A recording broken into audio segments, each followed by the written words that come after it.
Welcome to the IT Smart Guy podcast, a technology podcast aimed at the modern business owner. And here's your host, Tony Edwards.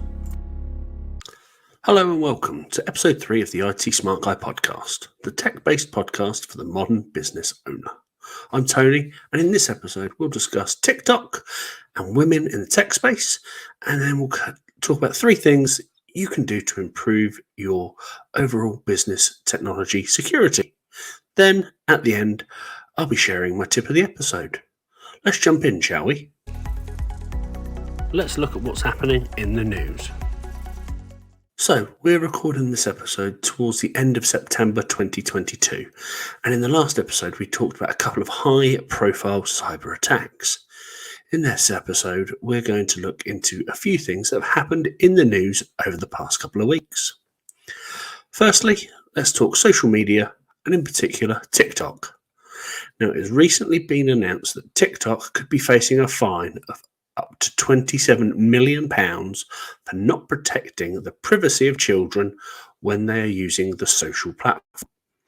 The Information Commissioner's Office, the ICO, have found that the platform may have processed the data of under 13s without the appropriate consent.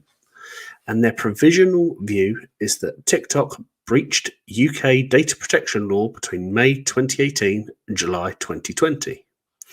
Now, the ICO investigation have found that the social platform may have, like I said, processed the data of children under the age of 13 without appropriate parental consent. They may have failed to provide proper information to its users in a concise, transparent, and easily understood way.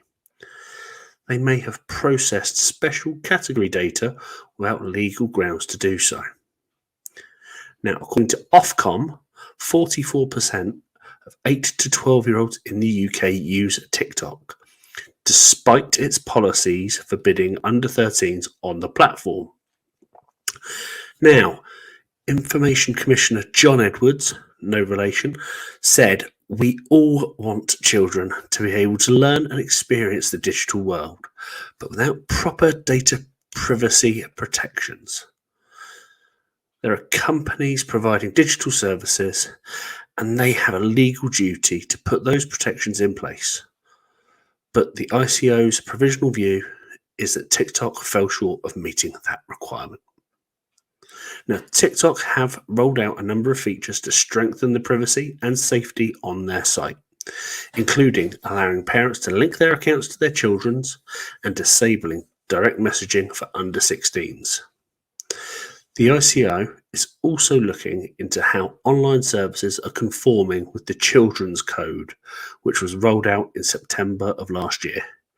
The code was put in place alongside new data protection codes of practice for online services that are likely to be accessed by children, built on our existing data protection laws, with financial penalties a possibility for serious breaches.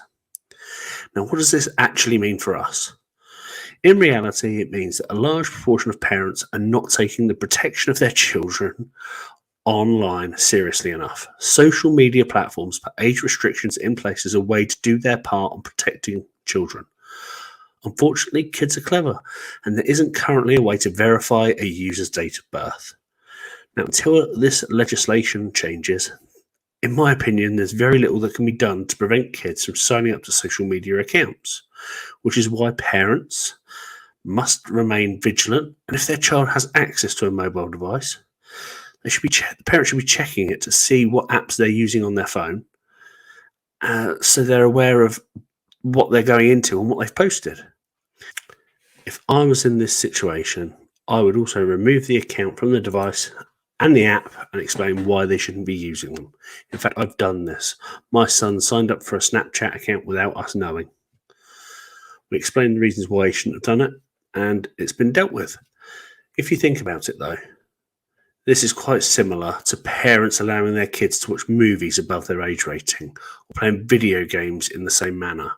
Hey, when I was 12, 13, I would have watched, the likes of Terminator 2, and that was an 18 back then. But that was okay because it was at home. The difference with social media is it goes out globally and you never really know who's watching. So we've talked about TikTok. We're now going to jump from that over to a recent BBC article around women in technology. So this recent article features Apple CEO Tim Cook, and he has come out and said that there is still a distinct lack of women at the table within tech firms globally, including Apple. Now, I've watched a large number of Apple product releases over the years, and it has been a breath of fresh air to see so many women featuring as speakers during these events over the last couple of years. But this is just one aspect in which women are making a difference in tech. Now, Mr. Cook believes that technology will not nearly achieve its potential, like things like improved augmented reality experiences, without a much more diverse workforce, and that there are no real excuses for the lack of women within the technology space. Now, Apple are heavily investing in AR, and the Apple boss believes that in the future, people will wonder how we ever lived without it. Now, for those that don't know, AR or augmented reality is a mixture of digital content and the real world. If you've ever used the IKEA app, for example, there's a feature that will let you see what piece of furniture might look like in your home. Or if you or your children have ever played Pokemon Go or something like that. These both use augmented reality. Apple have also recently just launched a founder development program for female founders and app creators in the UK. Don't get me wrong, tech companies, including Apple, have all made progress when it comes to employee diversity, but I do believe they could all do a little bit more. According to a Deloitte global estimate, large tech firms will reach around 33% of overall female representation in their workforces by the end of this year. 25% of these females are occupying technical roles, which is up on, I think it was 5 years ago. But there is still a big challenge ahead to further level this playing field. And that challenge is a lack of girls pursuing science, technology, engineering, and maths subjects in school. Tim Cook feels that everybody should be required to take some sort of coding course by the time they finish school in order to have a working knowledge of how coding works and how apps are created. This could assist in a fundamental change that needs to happen where young people are learning computer sciences and programming. And do you know what? I tend to agree. I have to tip my hat to Apple on starting their development program for female founders. It's a bold statement, and it says they want to help change that stereotype that coders are just men in hoodies sat in the dark. They can be strong, independent, intelligent women as well. So what should you do with this information? There isn't much we can do. Honestly, unless you're looking to take on a new technical person within your business, or if you have girls for children, there's not much you can do. Now, if you have girls as children or nieces and things like that, why not ask them, especially as they start to get a little bit older, what apps they like to use on their devices, how they feel they could be improved. You could then suggest that they contact the developers with their thoughts. Developers are always open. Most of them are open to some form of feedback, and this would help them begin to articulate their opinions and possibly get replies from developers, which could then fuel their learning. Also, try not to discourage learning of this field. If it's something they want to do, we should be nurturing that. We've been in there. There's an app for that way of thinking for over a decade now. and I don't think it will necessarily change for a while just yet.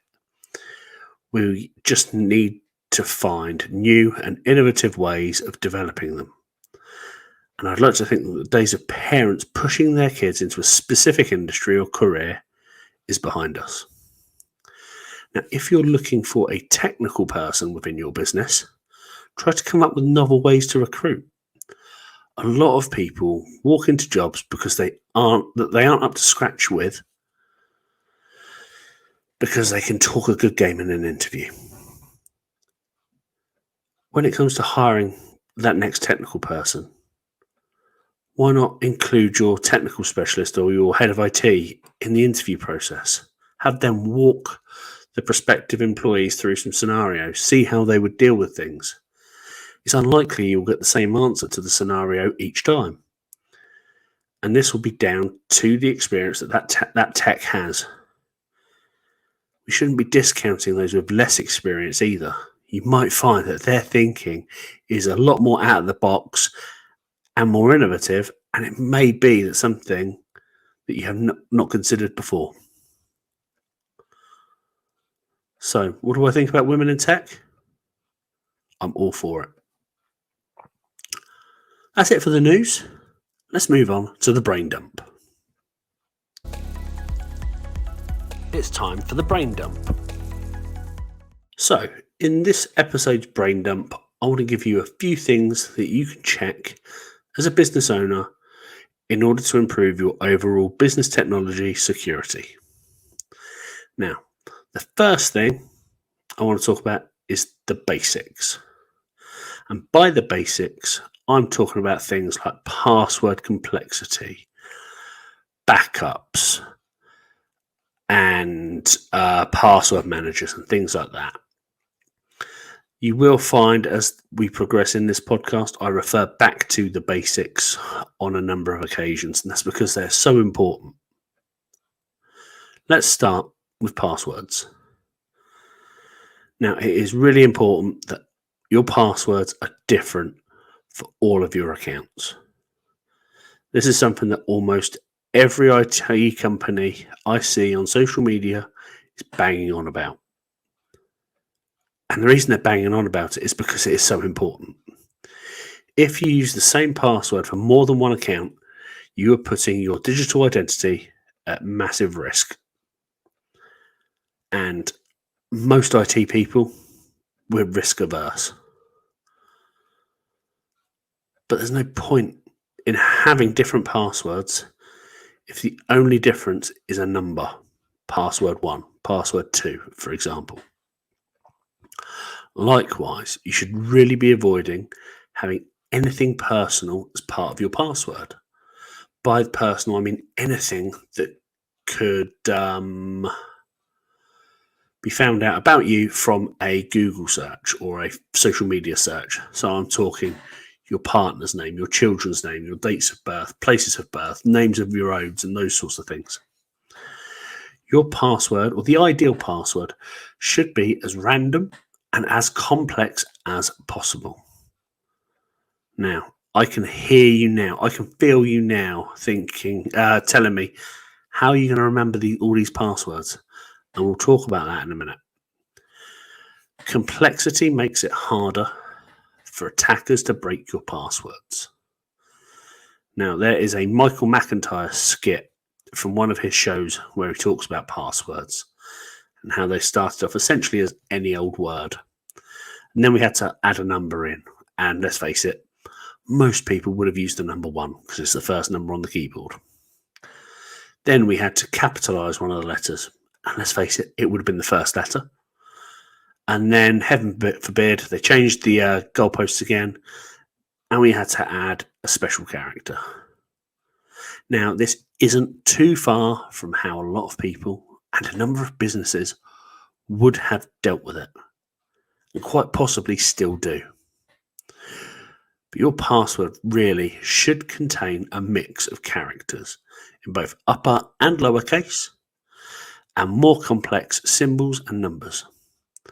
Now, the industry standard for minimum password length is 12. So your password should be a minimum of 12 characters long. However, if you look at Microsoft as an example, when you create a new license on their 365 platform and do an auto password generator, the password is only ever 8 characters long, and technically it's missing a complexity element. So you've looked at all your passwords, you've made sure they're all meeting the minimum standards, 12 characters, numbers, letters, symbols, capitals.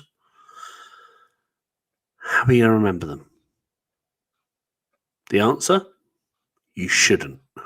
You should not be remembering all your passwords. Your brain will just explode.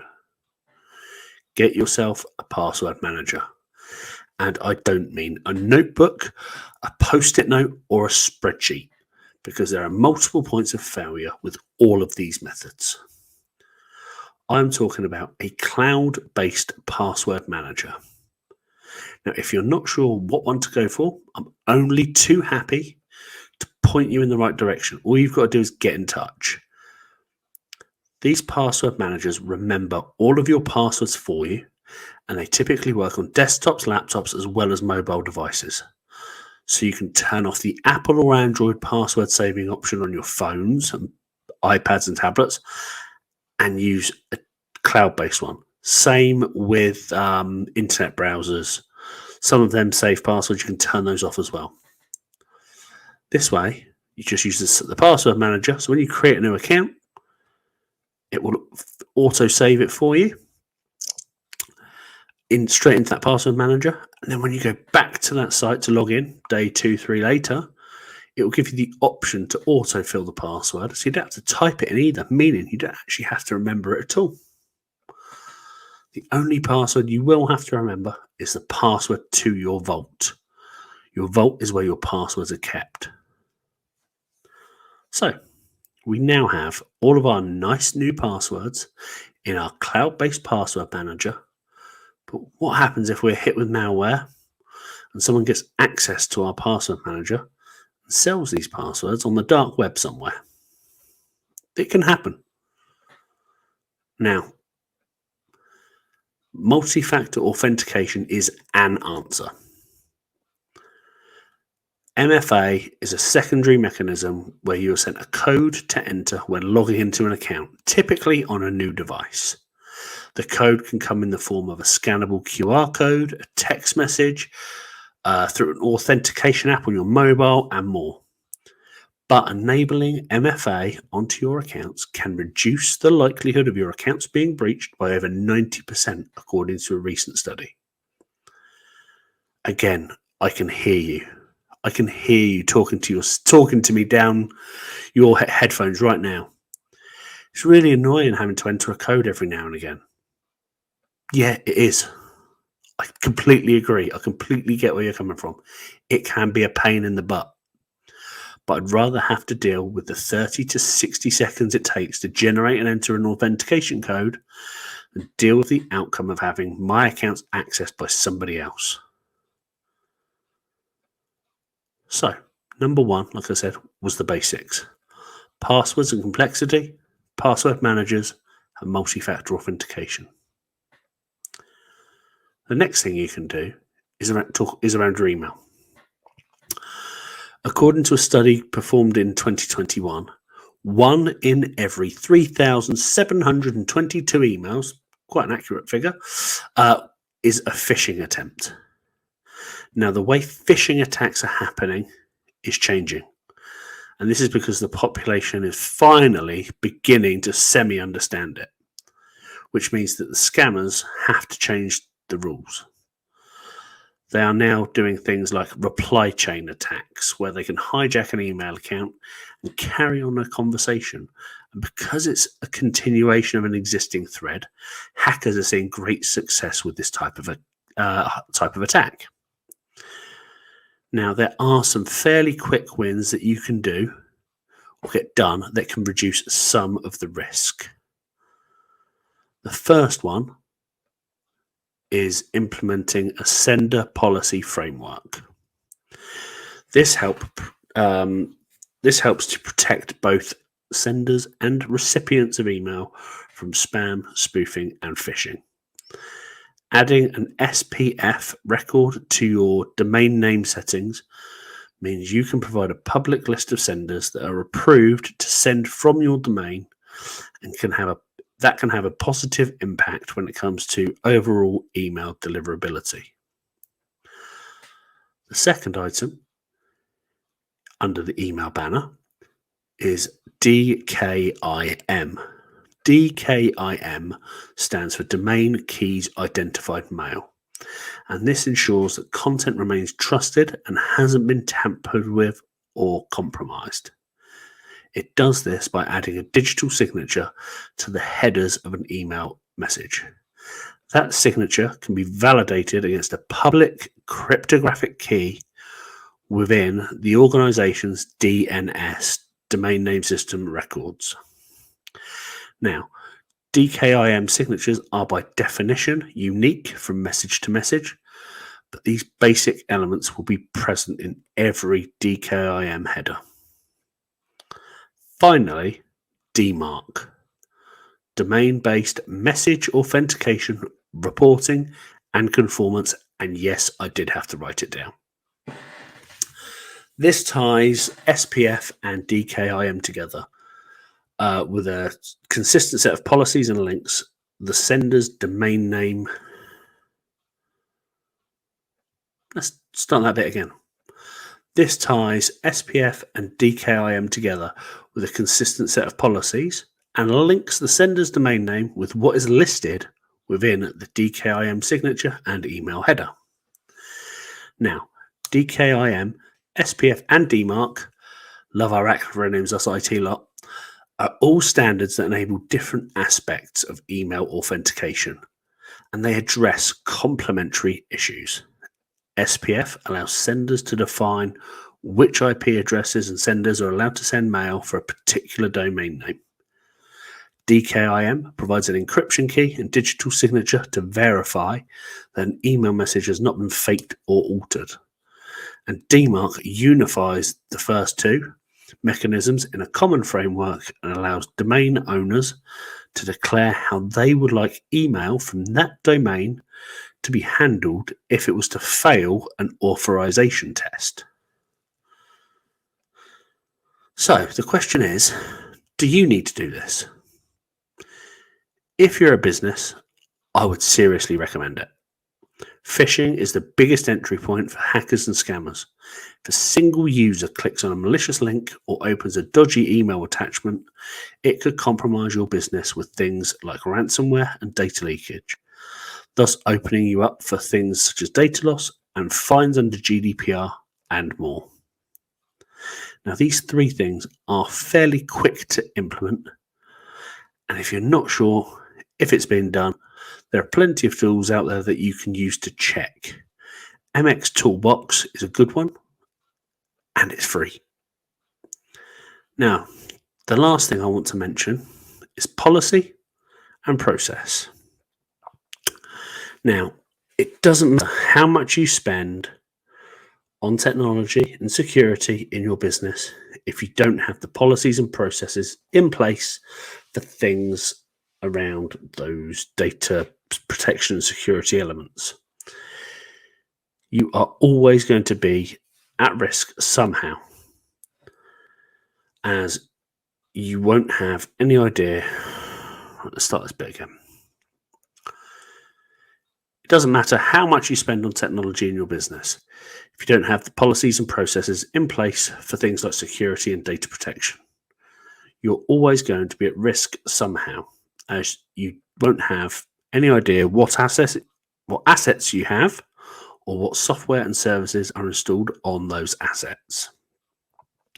With more and more people working remotely, either on a part-time or full-time basis, without policies like acceptable use, how can you be sure that your staff are working when they should and using software that they should be? To be honest, the simple answer is you can't be sure. There's no definitive answer. But you can work with your staff to get the right policies in place for the way your business works. You don't need to be super technical on the first run. But once you've got some ready, get your IT person or your IT team to take a look and add in all of those technical elements.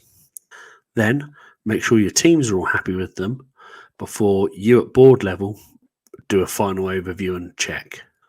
And once they've been signed off, don't just stick them in a folder never to be looked at again. These policies should form part of your employee induction and be reviewed on a regular basis. Nothing we do from a security perspective will keep us 100% secure. There's no such thing. All we can do is our best to keep ourselves and our businesses as safe as possible.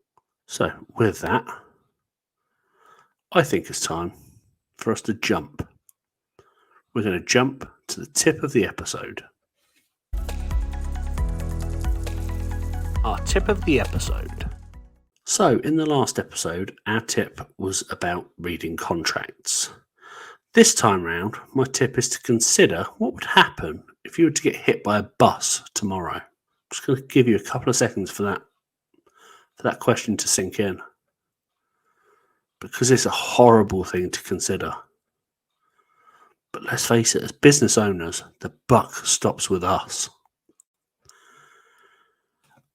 Quite a large number of businesses have just one person in charge with significant control, as they would say on Companies House, meaning there is a massive point of failure, a massive single point of failure. My business, for example, I'm the sole director, a single point of failure. I have business contacts that operate network marketing businesses, and they've built massive networks on social media in order to grow their business, only for a scammer or a hacker to get access to their social profiles. And as they didn't follow those basics that we talked about earlier, they got locked out because the hackers went in, changed the password, and applied MFA. A password alone is a single point of failure. And this meant they've had to start all over again. So try to avoid those single points of failure. Ensure you're consistent in everything you do. So if you apply MFA to half your accounts, do it to all of them. Cover those basics. If you can do that to the best of your ability, personally, I don't think you'll go too far. So, we've reached the end of this episode. I've been Tony, the IT Smart Guy. Thank you so much for watching or listening. I hope you found what I've said informative and insightful. And I really hope to see you again next time. Next time, we will have our very first guest on the show. Somebody that has kicked my butt a fair few times over the years, and she'll be giving you a bit of an insight into what's changed for me since that initial kick. So if you have enjoyed this episode, please do let us know by leaving a review, and we'd love for you to subscribe on YouTube, Spotify, Apple Podcasts, or wherever you get your podcasts. For now, thank you very much, and I'll see you next time. Thanks for listening to the IT Smart Guy podcast. We hope you've enjoyed this episode, and we'd love for you to like and subscribe on your podcast platform of choice.